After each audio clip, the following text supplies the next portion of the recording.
এই যে সৌন্দর্য আমরা দেখছি, নীল আকাশ, সাদা মেঘের ভেলা, এর মধ্যে যদি এই সবুজের ছড়াছড়ি না থাকতো, আমার মনে হয় ওই পাহাড় যদি হেলান দিয়ে ওখানে দাঁড়িয়ে না থাকতো, আমার মনে হয় মানুষ যত যা কিছুই সৃষ্টি করত সেটার খুব একটা জুৎসই হতো বলে আমার মনে হয় না। কিন্তু দেখুন তো, মনে হচ্ছে পাহাড়ের গা ঘেঁষে বিল্ডিংগুলি দাঁড়িয়ে আছে, একটা ব্যাকগ্রাউন্ড হিসাবে কত সুন্দরভাবে কাজ করছে ওই পাহাড়গুলি। নজরুলের গানটি মনে পড়ে যাচ্ছে,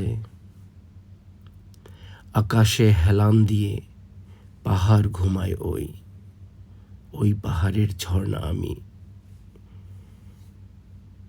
সে কি অবিনাশী